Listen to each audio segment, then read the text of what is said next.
Oh, I see that we are now streaming live on YouTube. Are we ready, Joe? Are we ready, Dorothy? We're ready. Okay, terrific. Thank you very much. Okay, so we're going to start. Thank you, everyone, for coming. Community Board 10, Brooklyn, General Meeting, October 19th, 2020, via Zoom, and we are live via YouTube streaming. I'd like to start the meeting, as we do every meeting, with the Pledge of Allegiance. I don't know if we have a graphic. Do we have a graphic? I have a flag behind me, so I'm going to step out of the way. Oh, there you go. Okay. So Josephine's got the flag there behind her. So we'll start. Oh,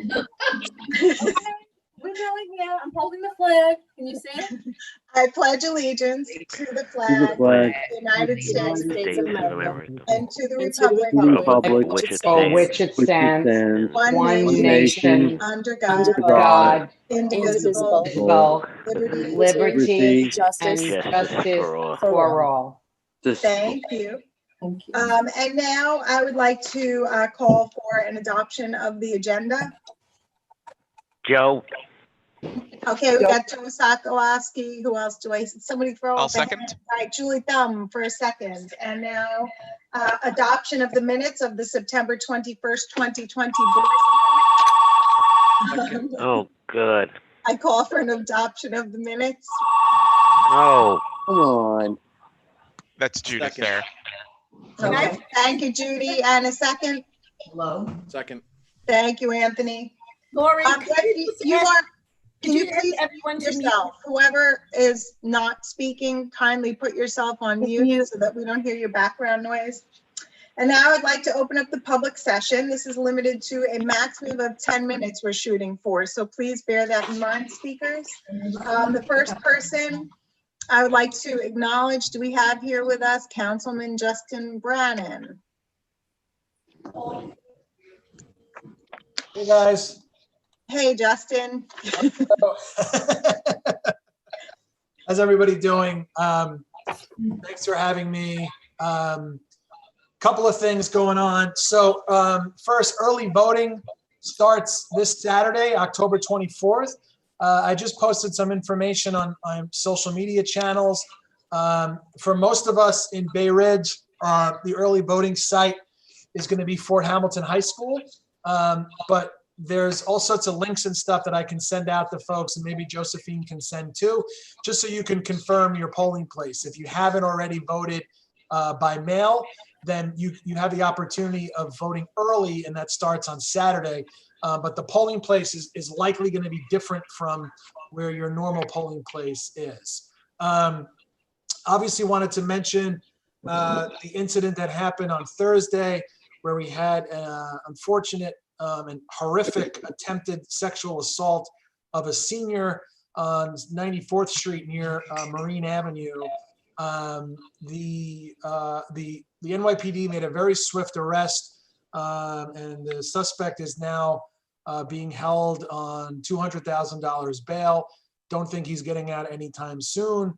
And I'm working very closely with the local 6A precinct, as well as I had a meeting 2 weeks ago with Police Commissioner Shea, and I requested additional patrols in the area.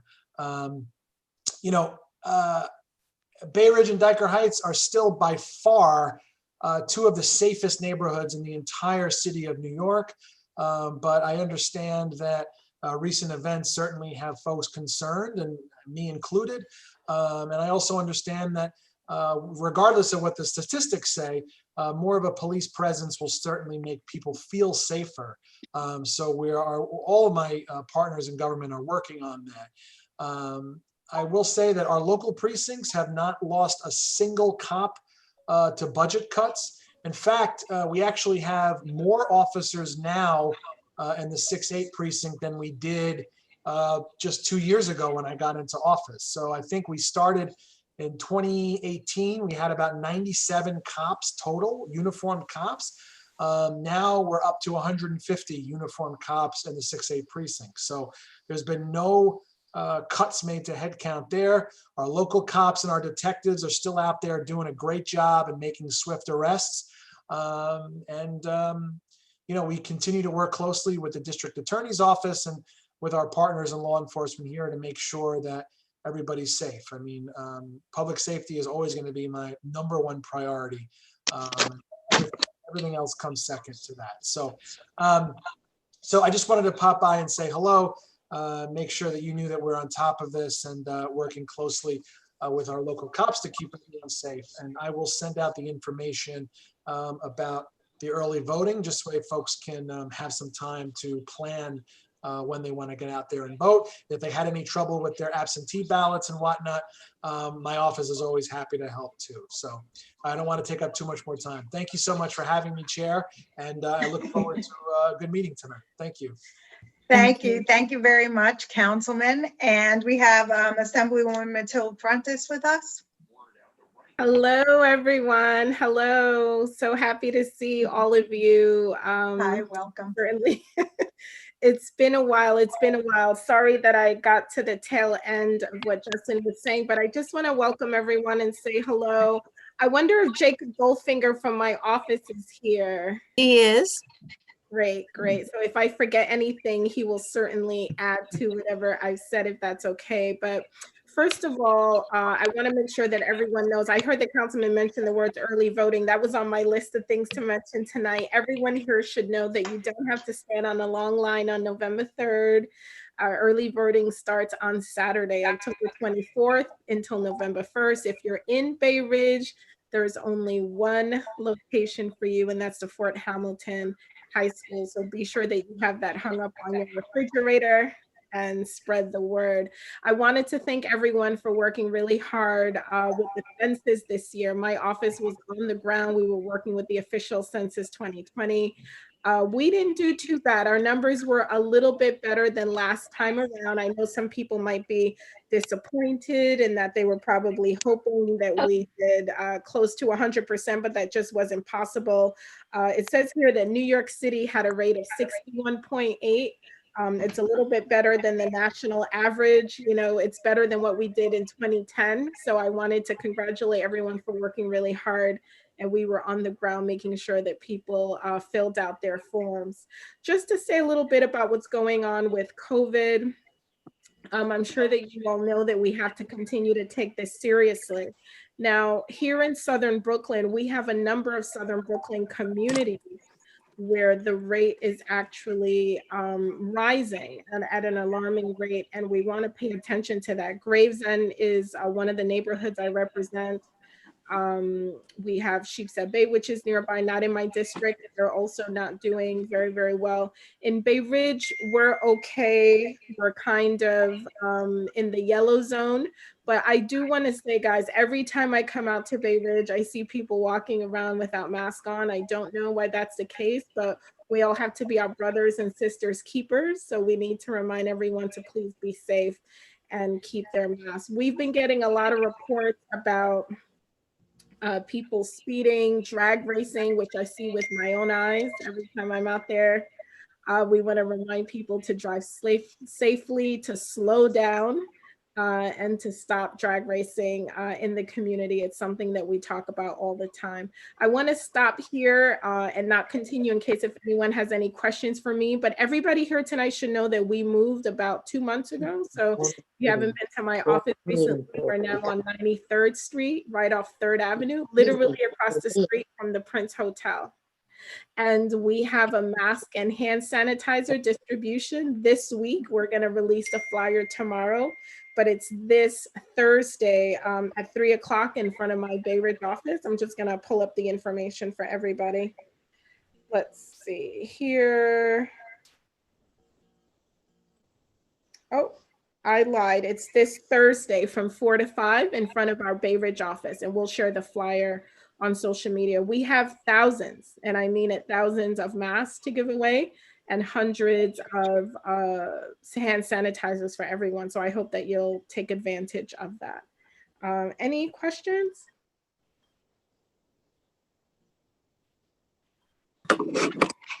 Okay. Thank you you, very Lori. much. And now we have State Senator Andrew Gennardis. Hey everyone, sorry I'm a few minutes late to hop on. Hope everyone is You're doing great. well. Can everyone hear me? Is this volume on? There we go. Yeah, Okay, great. Even after 7 months in, sometimes you can't figure this out, right? Surprisingly. So really, I know Matilde covered a lot of ground when I hopped on. We all know that we're going through a bit of a spike right now in southern Brooklyn. About half of my district is in a red or orange zone, which is obviously concerning. We've seen some good downward trajectory of those numbers, but still not enough. This has caused a lot of confusion and a lot of anxiety and consternation about businesses and especially schools, because there are a number of schools which are in the yellow zone, which remain closed, even though they are otherwise permissible to be open. Really trying to push the governor's office to release a reopening strategy for these schools and for the businesses, frankly, that are no longer in the hot zone. Because I know that any further delay on this is going to be very, very problematic for families, for business owners, for kids, especially, just for everyone. So I know we all want to get back to normal as quickly as we can. We want to follow the science and the guidelines, but it really has to be done in a way that makes sense and that is transparent and that does not seem to be inconsistent, which right now, I'm of the view, some of the restrictions do appear to be a bit inconsistent. So we're going to keep pushing for answers on that. The other kind of quick update I'll mention, because I think it's relevant to some of the things that we saw happen this weekend in the neighborhood. About 3 or 4 weeks ago, I put out a bill to try to crack down on these illegal off-market mufflers. We call it the sleep bill because I know we all lose sleep every time these jerks go on with their mufflers and they're just trying to, disrupt the neighborhood and just be really obnoxious about it. The ones that sound like jet engines, the ones that sound like shotguns, the ones that sound like AR-15s, that are all illegal. They're all illegal and they have no business being on a car whatsoever. The fines for those are $150, which is nothing. There are parking tickets that are more expensive than that. And I would argue that these are a lot worse than being parked in the wrong place. So I put together a bill to raise that fine to $1,000 and to also try to make the enforcement against those illegal mufflers a bit more objective than they've historically been. And something that I hope that we can do once we get back to Albany, hopefully in November. If not, God willing, I get to push the bill again next January if I'm reelected. So I know it's been a big quality of life concern for many people. I hear it myself. We all hear it. It's not just the highways, it's the neighborhoods, it's the streets. It's all across the city. The number of people who have called or emailed my office about this since the bill came out has been through the charts. So I know this is a significant quality of life concern that people are frustrated by, and there's just no reason for it whatsoever. So hopefully we'll have some good news to report on that. And I'll stop there because I know you have a full agenda. I got the email from Dorothy this morning saying it's a full agenda. And so I'll stop there. Unless there's any questions, I'll turn it back to you, Lori. thank you very much. And now I would like to welcome Colonel Craig Martin from the Fort Hamilton Army Base. Okay, can everybody hear me? Yes. Okay. Good evening to everyone. And I just want to thank Community Board 10 and all its members for this invitation to quickly introduce myself. I'm the new commander for Fort Hamilton. Along with Command Sergeant Major McCabe, we assumed command of Fort Hamilton this summer back in July. Obviously, with COVID, many people didn't get to come to that ceremony, and I apologize for that. But I've been lucky enough to get out and meet a number of our leaders, and I appreciate your gracious time to spend with myself and our team here at the post. Nothing's changed for us. We continue to do what we do every day, which is take care of our soldiers and their families, as well as a number of our other service members from other parts of the military, as we have everyone here on Fort Hamilton. Our mission hasn't changed. And I would just say, with regard to that, I just have one quick announcement, which is at the end of this week, from the 22nd to the 24th, we're going to hold a retiree appreciation week. Now, normally the post does a specific day where we invite a number of our retirees from across New York to come on post. But due to COVID, that's going to be a little bit more difficult. So the great staff here and the leadership has worked hard to record a number of videos and create a number of information points that will be located on the U.S. Army Garrison or USAG Fort Hamilton Facebook page, as well as our YouTube channel. And we've posted a number of videos with information from across the directorates on the post that speak to what we can do to help support our retirees. And so that will be up and going beginning on the 22nd. We will have some live Facebook Live events as well. And then on the 24th, the PX and the commissary will also, from 10 in the morning until 2 in the afternoon, we'll have some particular events and host our retirees with some tables with lots of information for them. So we invite them out from 10 to 2 on Saturday, the 24th. We will have some of this set outside or in our lobby so that we can ensure that we enforce proper COVID-19 mitigating standards. So we want to make sure everyone continues to wear masks and social distances. But we want to make sure we don't forget how important our retirees are and that they are service members for life. And so we'll host that this weekend. Again, it's my pleasure to serve our Army and to serve our nation. And I'm learning how to be a proud New Yorker.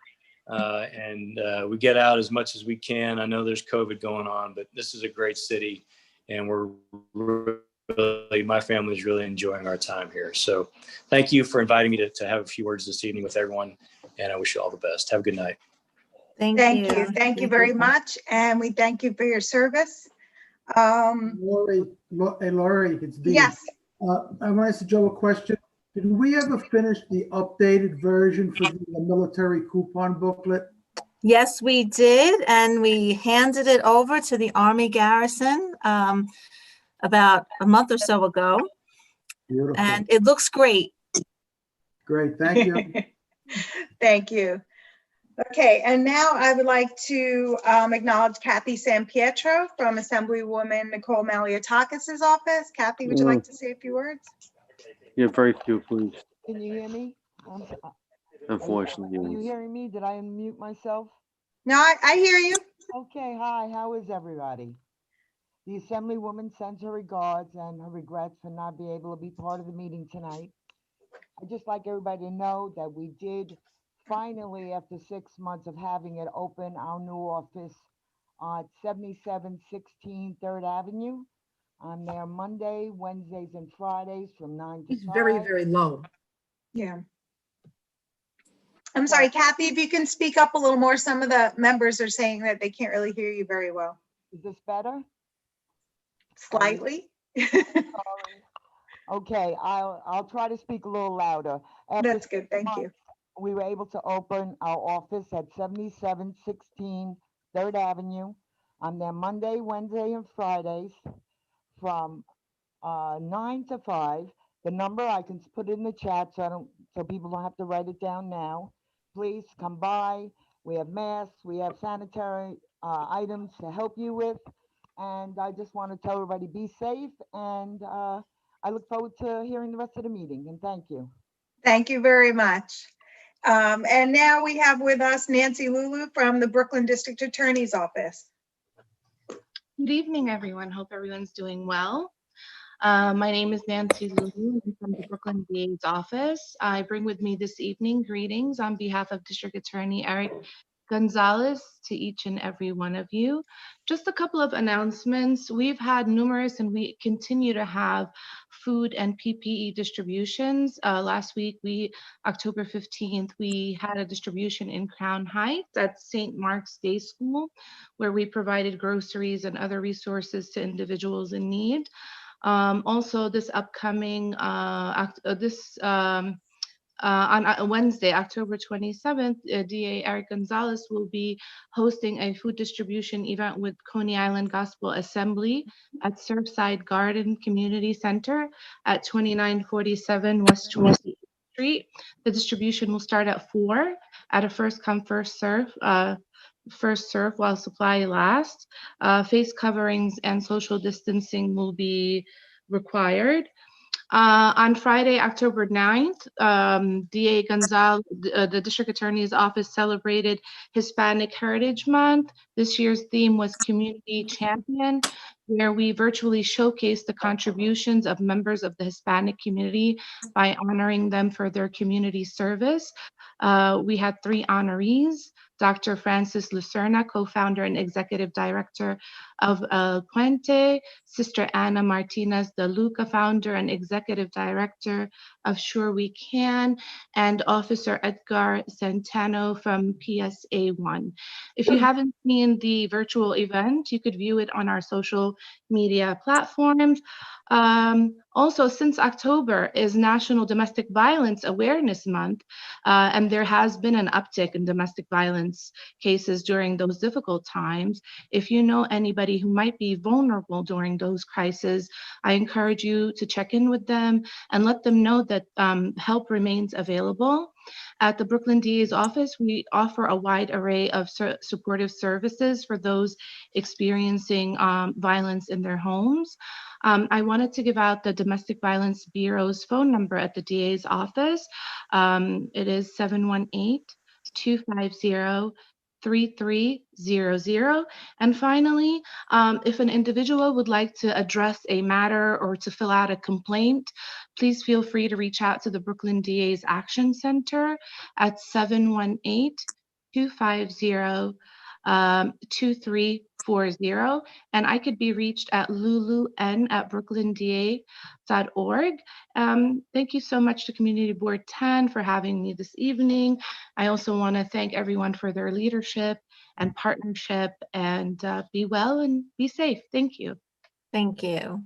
Thank you very much. And I believe we have a member of the public who signed up to speak, Judith Crates. Yes, hello, how are you? Hi. I work as a bartender server for PC's Bar and Grill in Bay Ridge, off of 73rd and 5th for 5 years. One of our main concerns working in the bar restaurant industry has always been to ensure the safety of our patrons. And of course now with everything going on, it's core that we do that. You know, the circumstances aren't exactly ideal, but you know, we work with what we have. This brings me to 2 key points that we need addressed. The first being driving motorized scooters and riding bicycles on the sidewalk. There were many times we were almost hit by both while walking out of our bar and trying to walk to our customers to serve them. We had to look both ways as if we're crossing a street, not for the pedestrians. Because of this, we're not safe. The second point that I wanted to bring up real quick, our customers have raised a concern, and we agree with them, about the speeding cars that was mentioned earlier on the avenue. Not only are they racing, but they have made their mufflers to make a loud popping sound. And along with that, they're blaring their music when they race past our porch. They will also sit directly across the street from our bar and do this, as well as sit next to the porch and rev their engines to blow exhaust fumes onto our patrons. The racing cars and the noises scare our customers, and honestly, they don't want to risk it. They don't want to come to our establishment because of it. It would help if the community could grasp that we are all in this together and we should work together to make it a safer environment for all of us. I ask for the support of the community and support local businesses and to ensure the safety of our neighbors. Through this, I'm sure we could get through this difficult time together and perhaps even thrive. So thank you very much for your time. Thank you very much, and thank you for raising these issues. You know, we are aware of the racing cars, and it continues to be a problem, although the mufflers are starting to become a bigger problem. And we've had problems with the motorized bicycles, you know, before, but hopefully we can reach out. And I believe we have the 68th precinct representatives here this evening. Yes, we have Officer Panapinto, I think, and Frank Ingleson are both on. Hi. Okay, so they're here, they've heard you, and hopefully, you know, they can look into this and possibly take some enforcement steps. And hopefully Senator Gennardis will be able to get us some relief with some legislation. And Joe, do we have anyone else signed up for the public session? No, I don't have. Dorothy, anyone else that you, I have my hand up. I don't know if you saw it. oh, I didn't see it, I Dean, did I'm not, sorry. but go ahead. Yeah, so regarding the speeding, the mufflers, all of the things that have been brought up regarding motor vehicles, this situation has gotten exponentially worse over the last year to 2 years. It's now from 2 or 3 areas in the community. It's throughout the community. It happens almost 24/7. So not only do we still have it, it is much, much worse than it's been. I don't know what kind of enforcement has been done. It's Dorothy. Whatever it is, Did you it's realize that the obviously meeting is not going enough. on tonight? We're expecting you to give your report. If you're not going to be able to do it, can you? Thank you, Dean. I'm sorry, I couldn't. I'm sorry, I had to mute Dorothy. She took a call. I'm sorry. I apologize for that. I didn't hear it. Okay, so I believe that ends the public session and we're ready to move on to the public hearing. We have our capital and expense budget priorities.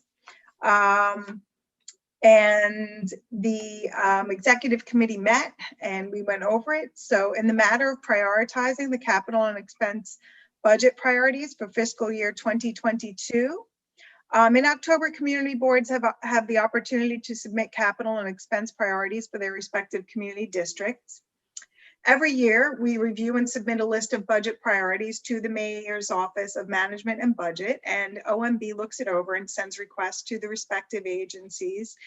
The executive committee reviewed the board's budget priorities carefully. They were sent out to everyone via email. We will begin with a motion to dispense with the reading of the priority list. We're talking about our capital list, which has the titles highlighted in blue. So I call for a motion to dispense the reading. I'll make that motion, Dean. Thank you, Dean. And a second? I'll second that. Thank you, Dan. So then, all in favor? If we can do a hands up. Okay, looks unanimous to me. Okay. Is there anyone we need? Do you have everybody, or is there anybody on a phone, a landline, or anything? That's Joe. That's Joe. Joe, Okay. Joe Sokolowski, are you in favor or against or something else? In favor. Thank you. Okay, is that everybody, Josephine? Yes. Ida. Oh, Ida, go ahead. Oh, I'm in favor. thank you, Ida. Let me see. You're welcome. Just want to double check, make sure we didn't miss anyone. I think that is it. Okay. I'd like to open the discussion. There may be amendments to our priorities, but as I said, those were sent out. Does anyone have any comment on the list? I don't see anybody. No, I see shaking heads. Okay. I see a hand up from Doris and from Jane Marie. Oh, no, mine was up before. Mine's off. Okay. And Jane Marie? Last time we had voted that way by indicating the raised hand, so that's what I Okay, great. automatically did this time. No, everyone's came down, but yours was still up for some reason. All right, thank you. Okay, so I don't see any discussion, so I'm going to call for a motion to adopt the fiscal year 2022 capital budget priorities as recommended by the executive committee. I do, Joe. I do. Thank you. And I'm sorry. I do. All right, thank you. Thank you, Steve. I'll take Steve Harrison. Thank you for a second. So all in favor? Aye. Aye. All right, Joe, do you want to? You could see your hands up. Okay, 1 second. I see everyone's hand raised. Ida and Joe, how do you vote? Yes. Yes.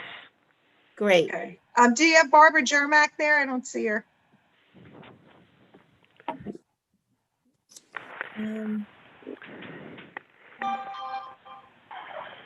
Do you have a raised hand feature maybe? All right, Josephine, are we good? We're good. Larry Stelter just joined us, so he's the only person I don't have. Okay, we're good. Okay. So the motion carries. Thank you. And now I'd like to turn to the expense budget priorities for fiscal year 2022. These are the ones that were in yellow. And I know that the executive committee reviewed the list, and I call for a motion to accept the recommendation of the committee. I do. Joe. Thank you, Joe. And I'll second. thank you, Sandy. So I have a second. I'm opening this up to discussions. Does anyone have any comments, questions? Let me see. I don't see. Steve, are you raising your hand or are you just fixing your camera? I think he's just fixing his camera. I see a hand up from Barbara. Is that to vote yes, Barbara Germack? Barbara? Recusal. I think. Okay. We're not voting yet. Okay, so I'm going to call the question. All in favor? Aye. Aye. Aye. Hand up or, yep. Okay. How you doing, Josephine? I like the thumbs up. Got everyone except for Habib. I see you now too. Very good. Except for Larry Stelter. Larry recused. No. Larry recused. Recusal. Okay. Ida? Yes. Aye. Joe Sokolowski? Yes. Yes. Okay, great. Thank you all. Okay, and I thank you very much. And so the motion carries. So that concludes our public hearing. Thank you very much. That was relatively painless, everyone. And now for the chair's report. Sorry. I'm going to try to keep it short this evening. So good evening, everyone, and thank you for joining us tonight. We have transitioned into our virtual meetings with some minor bumps along the way, but it has not gotten in the way of the board's business, I'm happy to say. I thank our very capable district office staff for this. We have been and will be in the coming months very busy. I have to take a moment to thank Doris Cruz, our Zoning and Land Use Committee Chair. She has done a great deal of work and we'll have a packed agenda in the upcoming months. So I just want to take this opportunity to recognize her efforts and express my gratitude for her work and her willingness.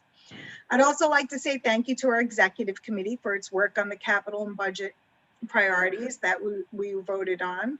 And I would like to thank you all who generously volunteer your time every month. I know a lot of people don't really realize when they come to these meetings, we are volunteers, we are not paid. Maybe some would say gluttons for punishment, I don't know. This month, board chairs and the district managers were briefed on the COVID hotspots in the city. We have heard of the possibility of a COVID-19 second wave as we move more toward inclement weather, and have heard about infection rates increasing in our neighboring districts. This was from, this briefing was by the mayor's office, and wearing masks and avoiding large gatherings remains the recommended course of action. I urge everyone to continue to be cautious and to wear masks. It's a very small inconvenience. Regardless of your individual views on the matter, it's the law and it's the neighborly thing to do. We see cities in Europe returning to curfews and other restrictive measures, and we should heed those cautionary tales. I know it's hard to get used to. Nearly every time I walk out of my house, I forget my mask. I curse mildly under my breath and go back in the house and get my mask. And I understand that this is a nuisance, but please wear your mask. Remind your friends and loved ones to wear their masks. No matter how you feel about it, it can't hurt to do it. So please, let's all just do it. The election will be occurring between now and next month's meeting. So if you're unsure how or where to vote, you can go to Vote NYC website, or you can reach out to the community board district office and they can direct you. And that's it. I wish you all a happy and safe Halloween, and I urge you to celebrate responsibly. And that's it for respectfully submitted. Lori Willis. The next item on the agenda is the district manager's report from Josephine Beckman. Great, thank you, Lori. So the district office has been very busy this month preparing for the fiscal year 2022 budget. Over the past month, I attended several budget consultation meetings with agencies of the City of New York to discuss overall budgetary needs, which were reflected in our priority list that were voted upon tonight. We are being asked to spread the word from the Department of Sanitation as we approach leaf season. I'm going to encourage all residents to pitch in and help by sweeping and raking leaves and bagging them. We have lots of trees in Bay Ridge, so this is an important job. Resurfacing, as you know, milling and resurfacing is taking place right now in Community District 10.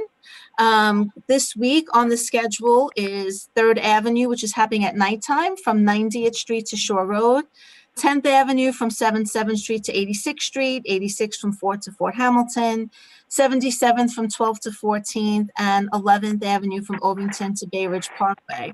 So that's the good news, but I know it's an inconvenience at times. Also wanted to share with you that last week I was invited to attend a call with the Department of Transportation regarding the expansion of City Bike Phase 3, which will take place through 2024. There's only a handful of blocks, unfortunately, at the northern part of Community District 10 that is included in this phase, but nonetheless, DOT did reach out to us to share the news and asked me to send out a link that is going to be available to anyone who would like to offer a suggestion about where a city bike station could be placed. So I'll be sending that out to all of you tomorrow, where you'll be able to see the map that only includes a handful of blocks, I think only 4 or 5 within Ward 10 in the northern section. Starting today, October 19th, I wanted to share with board members that New York State's plastic ban and paper bag fee will begin. We've gotten some questions, and Department of Sanitation is going to be sending us some more bags to distribute for those in need. I also wanted to share that the Tri-Borough Bridge and Tunnel Authority, as many of you also know, the Verrazano-Narrows Bridge has 2 improvement projects, some of which that's taking place on the overnight. So the homeowners that live in the area near the Verrazano Bridge have been impacted, and that night work will continue for the next few weeks, but hopefully because they were able to accomplish so much, during the time where COVID allowed them to work more hours in the day and evening, they're a little bit ahead of schedule, but they will be doing night work for the next 2 weeks. And finally, I just want to share with board members, as has been our tradition, and since we're not meeting in person, the board will be collecting food in loving memory of our late Community Board 10 member, Helen Sokolowski, whose son, Joe, is a current member of CB10. Helen was a staunch advocate, dedicated volunteer, and very passionate about the need to collect food for local families in need. So this year, non-perishable food donations can be delivered directly to St. Patrick's Rectory at 9511 4th Avenue, Monday through Friday from 9 a.m. to 5 p.m. Monetary donations are also accepted by the food pantry if you are able to. And we just want to thank St. Vincent de Paul. They're a resource to this district office and to the community board for their work at the food pantry, and for St. Patrick's Church for continued distribution of Thanksgiving food baskets. Our next general board meeting will take place on Monday, November 16th via Zoom. And I'm also going to be sharing the early voting information via our newsletter, as well as an email to board members this week. So please look out for that email. Respectfully submitted. Thank you. Thank you, Josephine. And now it's time for our treasurer's report, but where is Shirley? Shirley's not here. I'm sorry. Okay, so who's reading our report this evening? I guess I will. All right, Dorothy, go for it. Okay, Community Board 10 Treasurer's Report as of September 30th, 2020. Total personal services, $52,223.27. Total other than personal services, $2,077.02. Leaving an unencumbered budget balance of $199,494.71. Respectfully submitted, Shirley Chin. Thank you, Dorothy. You're welcome. Okay, and now we are on to the committee reports. And so Doris Cruz with Oh. the zoning and land use report. Good evening, everyone. The Zoning and Land Use Committee met in quorum via Zoom on Thursday, October 15th. We met to review a rezoning application for 9115 Fifth Avenue and adjacent lots. Their ULIP reference number 190447 ZMK and 190448 ZMK. If this address seems familiar, it is because the committee heard an informal report on the proposed rezoning, and it was reported at the February 26, 2020 general meeting. Due to the COVID pandemic, ULIP, Universal Land Use Review Procedure, was suspended. ULIP has now resumed, and we have a certified application before us. In normal times, the committee would meet and vote. Then a public hearing would be held at the general meeting. Meetings via Zoom are still a little new, so it was decided to have an informational meeting for the committee, which was also live streamed and is available on YouTube. The district office did a mailing of over 2,500 residents and businesses in the immediate area. Local residents were made aware of the informal meeting and the YouTube link. The informational meeting, not informal. A follow-up meeting, including participation by the general public, will be held on October 29th, 2020. This site is zoned CA2. There is a triangle bounded approximately by 5th Avenue and 4th Avenue from 87th Street to 94th Street. The predominant uses in this commercial area are car dealerships, service centers, office building, and a growing number of professional offices. This area has had a C8 or similar zoning designation since the 1978 rezoning and the creation of the Bay Ridge Special District. One of the permitted uses in a CA2 zoning district is transient housing, a hotel. The developer filed plans in 2019 for a hotel.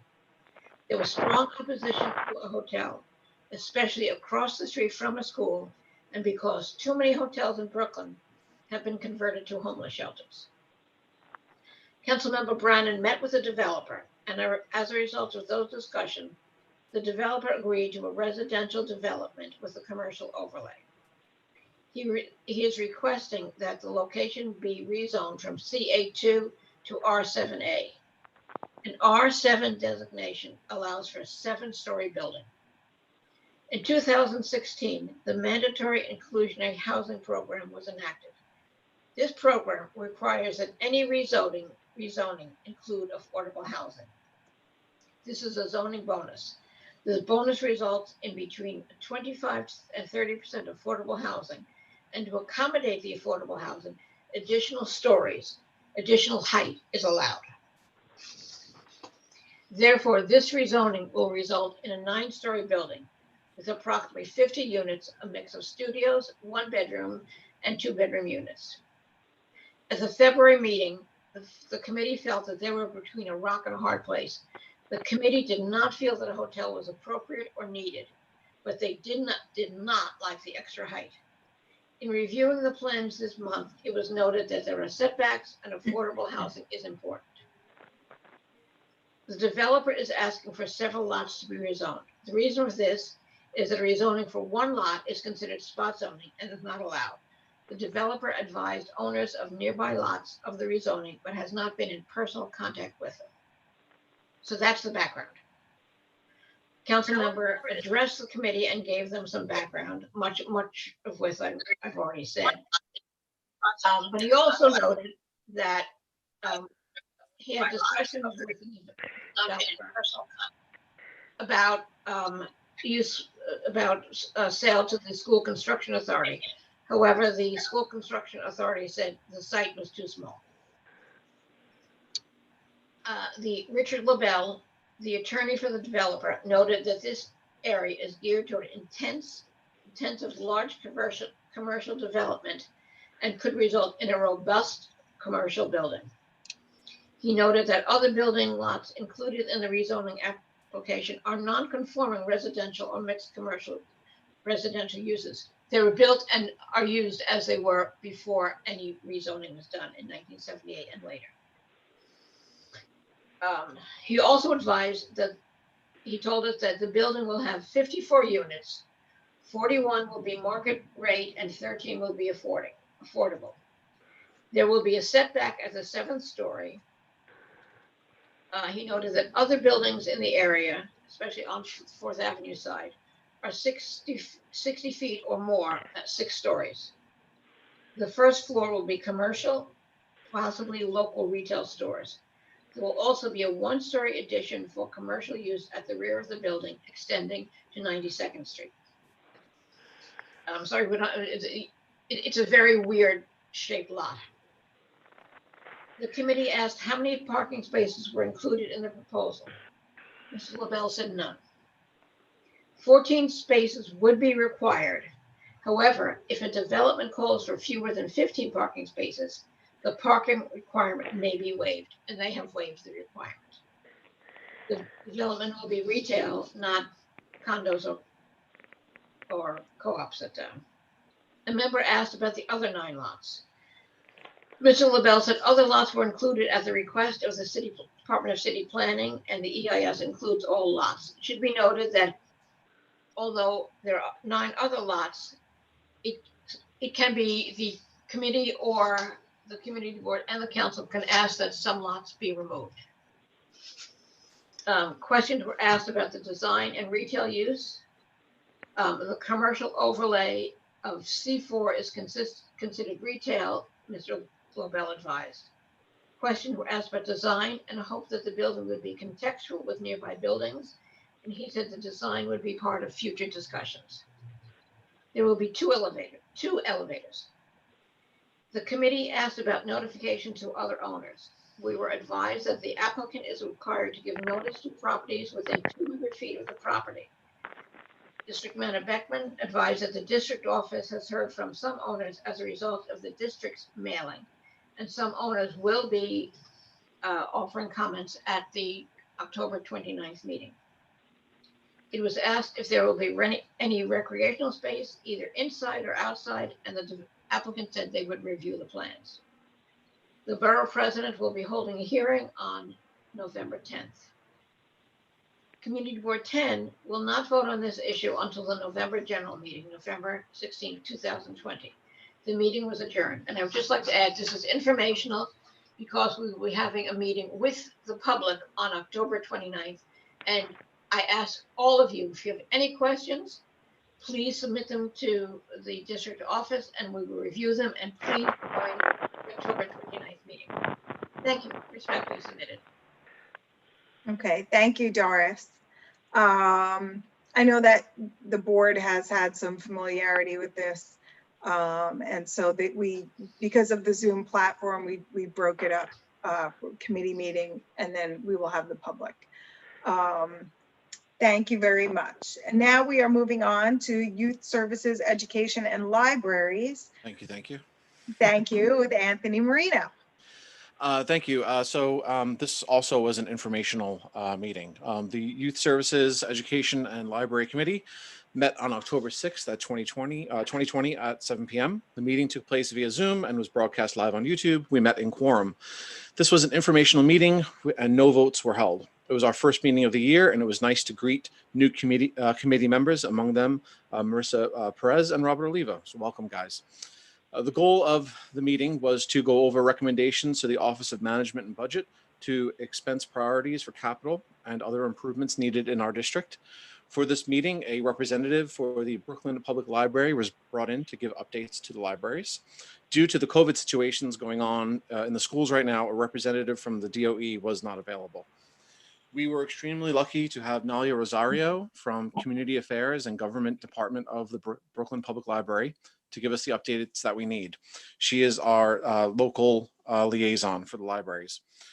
There are 4 libraries in our district. We have one at the Bay Ridge Library on Ridge Boulevard, the Diker Library on 13th Avenue, the Fort Hamilton Library on 4th Avenue, and the McKinley Library on Fort Hamilton Parkway. We were told the following, that one, that our district is in a very good position and we do not have any outstanding capital needs, which is great. There are two projects that are funded. These capital brick and mortar projects were requested last year and are now ongoing. They may be slowed, however, due to COVID restrictions. Capital Priority 11, the Bay Ridge Library heating and cooling system is being upgraded, and the Capital Priority 12, Diker Heights Library, there's interior renovations going on and exterior windows being replaced. The McKinley Park branch is getting a new roof, and the windows are being replaced and improvements to the interior. We also talked expense needs and budget impacts and reopening plan. So currently only two libraries are open, the Bay Ridge Library and the Fort Hamilton Library. Only lobby service, which is phase 1, is currently available. Opening is planned to be done in different phases. Phase 1, which is current, is the lobby phase right now, and the lobby will hold your books that you can order online and you can pick up and return from the lobby. Working closely with the mayor's office and the CDC guidelines, the library has no specific timeline for when the other two branches will be opening. That was a question that was brought up. The next phase 2 would include limited interior access with self-serve kiosks being opened and the restrooms. So we just don't know. They didn't have any specific information when that would go into phase 2 or when the other two libraries would open. There was a concern, like, what are the libraries doing now while they are closed? We were told that virtual story times have been very successful, and in our district alone, they've had some successful ones in a multitude of languages, and this happens weekly. There are virtual cooking programs that are starting, and a robust newsletter is going out and can be personalized based on your interests. That is the best way right now to find out what is going on in the libraries in our community. It was requested that more programs be added to help supplement educational needs of the students that are stuck at home during this time. Some questions that came up: how can you donate books to the library? We were told that libraries, only take books during specific book drive times, and that the next one would be provided to Josephine to let us know when the next book drive is. And another question was, what ways can people volunteer to help the library or virtual support? And Nalia said that she's going to look into how we can actually volunteer and outreach and to help create programming, virtual programming for the libraries. So that was kind of positive news for our libraries to see that they were staying active in this time. After the presentation, Josephine let us know some additional updates regarding schools. This is what we'll all be talking about. The School Construction Authority is working on the school being built at the Nathan's site. The board requested that the SCA come back to us in the design phase, and that is happening. It should be in late November, and that will be a joint committee review with the zoning and land use. So Doris, get ready. It's me and you. High five. Can't wait for that. At the time of our meeting, the mayor had just announced that there were going to be school closings based on the zip codes. And so we have two schools that are currently closed in the 11219 zip code, Krista McAuliffe and PS 176, the Ovington School. So those two schools will be closed for in-person learning and have switched to all remote. Reopening date is not set and will be reviewed for a possible opening for October 21st, but that situation that's currently ongoing.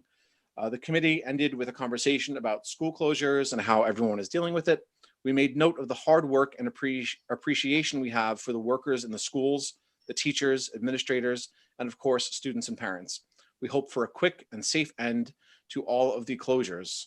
With that, a motion was made to end the meeting with a second, and so concluded our meeting. This committee report is respectfully submitted by Community Board 10 Youth Services Chair Anthony Marino on Monday, October 19th, 2020. Thank you. Thank you very much, Anthony. Good job. And now we have a report from the Environmental Committee. Question for Anthony. Wait, yeah, we have I'm some sorry. questions. I apologize, Larry. Ooh, Had your hand up? questions, how exciting. Dean, has a question. Dean had a question. Dean Rossignol. Yes. Anthony, are you aware, were there any furloughs at the libraries? Any people laid off? No, I didn't get the sense that there were any furloughs. In fact, the people creating the content, the virtual content, those were all librarians. Those were staff members of the library. So there were no mentions, unless I missed that, Josephine. She didn't say anything about any furloughs And it seemed like everyone who works at the library is staying active, and again, shifting like everyone else to a virtual setting. Excellent, thank you. Okay, also Marty Lentz has a hand raised. Oh, okay, no, okay. Tracy, your hand is raised too, is that? Exciting. No, okay, just I wanna. see that Larry would like to speak. Larry, Larry, you have to unmute yourself. That better? Yes. Hear me now? No, the two libraries that were closed, the reason why they were closed, it was just a matter of usage or? No, because McKinney, I know, is a pretty busy library usually in normal times. Yeah, there was no reason given, unless I missed that. I don't think I did. It might be a location thing, or. Well, they were limiting, I think she said overall due to COVID. Yeah. COVID, all right, that makes sense, okay. So the ones that might get more use maybe are open right now than the other two. But they're trying to work on getting them all open as soon as they can. Even if they're closed, I know I visited Queens Library last month, and apparently it was only, you only walked into the lobby, and that was it. And you left. Yeah, that's so the lobby. Yeah. Yeah, lobby usage. That's phase one. So you can order a book and reserve it online in advance, and go pick it up or return it. Shelves and take it off the shelf. Yes. Yeah, you can't walk. The branch that I went to was it was a big outbreak, or it's crazy. It's like you never know. You take precautions, and it's still. Again, this is in a religious community, so that's, I suppose, that's a lot of reasons why. Better safe than sorry. Yeah. Okay, do we have any other questions or comments? Joe, anybody? Nope, I see no one. So we can move Okay. on. So now we will move on to the environmental committee report. Where is my environmental committee chair? Okay, so Jana is not here. Okay. And we do have her report. Dorothy, you don't have a report? You're on mute, Dorothy. I forget. I do have her report. I don't know if you want me to deliver it or if someone else wants to do it. Go right ahead, Dorothy, since you've got it in front of you. Okay, we're ready. The environmental, Dan, were you ready? Dean is ready. Is Dan ready? Oh, Dan. Dan. I don't have the actual report in front of me. Okay. I tried to email Dan real quick. Thank you. Okay, so the Environmental Committee of Community Board 10 met in quorum via Zoom on September 30th, 2020 at 7 p.m. The meeting was also live streamed on YouTube for those who could not access it via Zoom. Department of Environmental Protection representatives Andrew Ng and Robert Oliveri gave a thorough and comprehensive presentation about the capital improvements happening at the Owl's Head wastewater treatment facility. The presentation was given in a PowerPoint format and was shared with the community board the following day. All future construction projects are provided in the PowerPoint. Community concerns regarding noise were addressed by the representatives. The representatives also noted that although there will be an increase in traffic, there will be a presence of flag people to help keep the area safe, and the community will get a notice within 24 hours of the start date. Construction will not happen on major holidays, and there will be noticeably less work on minor holidays. The second item on the agenda was a discussion and planning of a community catch basin cleanup. CB10 has many areas that are prone to flooding during the fall season because the corner basins are not cleaned properly from the leaves that fall, especially during this time of the year. The proposed solutions ranged from focusing on an online campaign utilizing all CB10 social media platforms to also providing corner houses a flyer reminding them that it is a requirement to clean corner catch basins. In addition to this, the main proposed solution was to have volunteers, Girl Scouts to be more specific, following social distancing requirements, come to help clean the corner basins in the community. In regards to new business plans, a committee member recommended that the committee create an environmental pledge that can be distributed to all of CB10 in an effort to be more environmentally friendly community, to be a more environmentally friendly community board. Later discussions are necessary in order to further discuss the matter. The meeting ended at about 8:30 p.m. Respectfully submitted, Janet Taub. Thank you very much, Dorothy. Okay, so that concludes our committee reports for this evening. I'm sorry, did we have any questions or comments? I know that Jan is not here before I close this out. I see I'd be happy Dan. to answer anything as well. I just got that email, by the way. Okay. Well, I I see see Barbara Barbara Bellucci with a finger up. Did I hear this correctly, that if I owned a corner house, that I should be cleaning that part of the street? Yes. Wow. Yeah, crazy, right? I don't own a corner house. I'm gonna tell you, and I don't know, I know this is gonna wind up being me, I know, but I'm sitting out on my stoop the other night. This happens all the time. I'm about 4 houses from the corner of a stop sign, and I watch this man throw out hamburger, fries, chips, and a soda right in front of me. And now I have to clean up after these people. I'm gonna tell you, I had a corner house, I'd be really upset. I was upset, especially with COVID, but forget COVID. I had to go out then and clean up the mess that people just drive and throw things out. I've seen it done on 3rd Avenue, 5th Avenue, 4th Avenue, and nothing happens. And just to tie in, because I have to say something at every meeting, the people, It's tradition. I know. The people on these, there's little I'm going to call them moped scooters. They are riding on the sidewalks. They have children on the back, and they have no helmets. And I don't know what to do about it. I wanted to go and chase some lady up the driveway and go yell at her, but I don't see tickets going out. I know that, we had a reduction in police and budgets. But these are 2 things that really get me. People on the scooters, on sidewalks, no helmets with kids, and people throwing garbage out the windows. And if I had a corner house, I would not be cleaning out the catch basin. I have a question. Do the catch basins on the commercial strips also have to be cleaned out by like the corner bar? Or that's a Yes, different? the corner property is responsible. The property owner ultimately is responsible. Oftentimes, commercial leases will require the person who's renting it or who's leasing the space to do the sidewalk and to do the cleaning. Every homeowner is required under city rules to clean within 18 inches, and that includes the catch basin. Mm-hmm. Rite Aid on my corner is supposed to clean out the catch basin. I never have seen that happen. Well, that's a big problem. Most people don't realize it. So that's why we talked about the education campaign. And, when you have a heavy rain, it does, it does have an impact, because if the catch basins aren't clear, the flooding will happen. So, excuse me, it's Walgreen. It's not Rite Aid. I have to stick with the program. Joe? Yes, Joe, Steve. Just for clarification, we're not talking about cleaning the interior of the catch basin. No, just the superficial top portion. Yes. It's only the top part, as if they were sweeping it, type of a thing. Sweeping it, yes, correct. Yes. Right.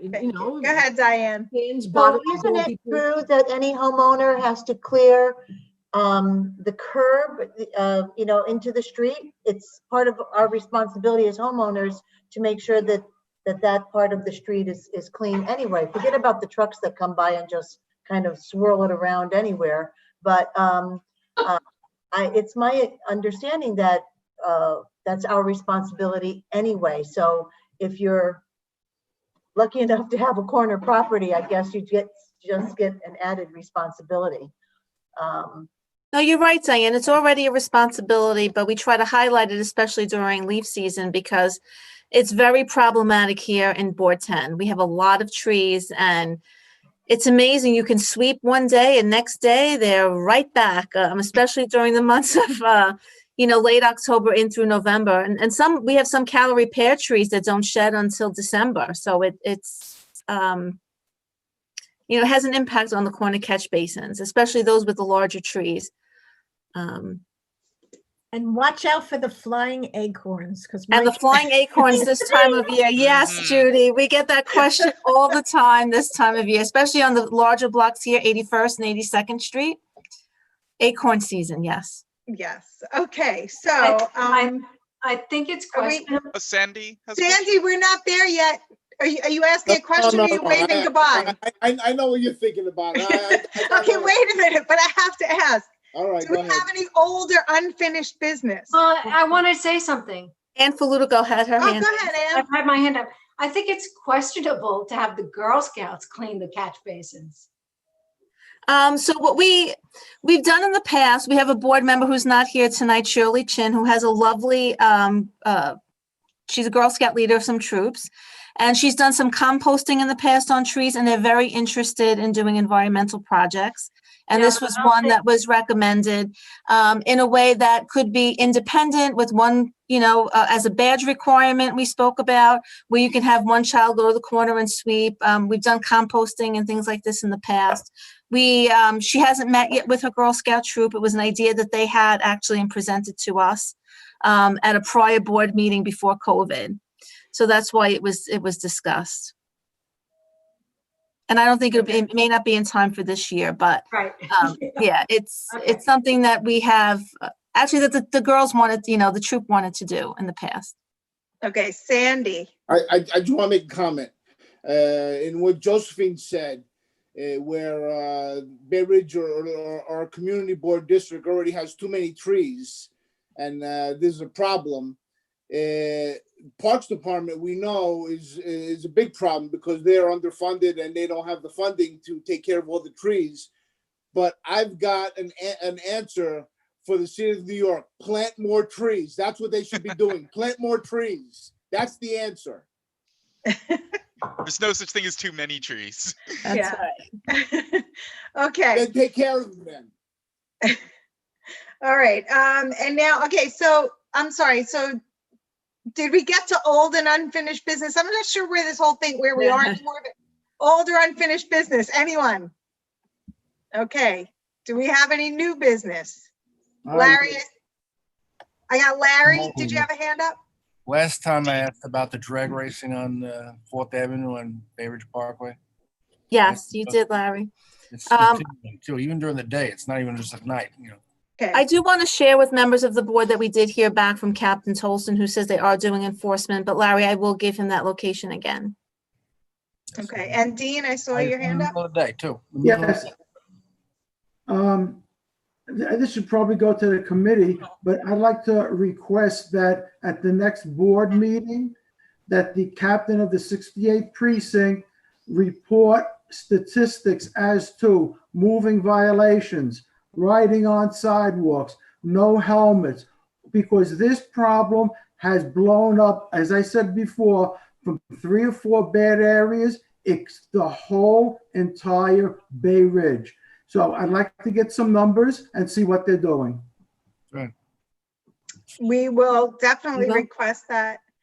I think that Josephine and I were discussing this. I think that we've got a number of complaints. I think we'll take a look at the 311 data. I think things are going up. As COVID keeps many people indoors, sometimes the streets are a little more open and these people just want to zoom around on them. And it's a dangerous situation. Barbara, is that a hand up there? Yeah, I just want. Go ahead. No, I just want to reiterate what was said earlier about the Girl Scouts, doing the cleanup. Besides of the type of debris that the children may find at the corners, some of our cars go very quickly. So I want to make sure that any kinds of activities that we encourage children to participate in, that the activity itself is safe and it is done in a safe way. And I'm also going to say this, and I know that there is a member of our community who, for 2 decades has been endorsing that we do the Denise Wharf cleanup. When I was assistant principal at Fort Hamilton High School, I did not allow that to be a school-wide activity because that is not a beach. I don't care what is said, it is not a beach. It is a concrete slab hanging out over the Bell Parkway. And there is glass, there is needles. So there are all kinds of things like that. So before you allow your children to go to this, or before you even think about it, let's make sure that all of these activities are in a safe place and that the people who are participating are age appropriate. Okay. Thank you. Thank you. Anybody else? Do we have any more new business? Okay, I don't see anyone. Do we have a motion to adjourn? Yes, motion to adjourn. I heard Sandy. I've got Diane Gennardis. I have Julie Thumb. So thank you. All in favor? Aye. All right, and the motion carries. Thank you, everyone. All right, good night, everybody. Have a good night,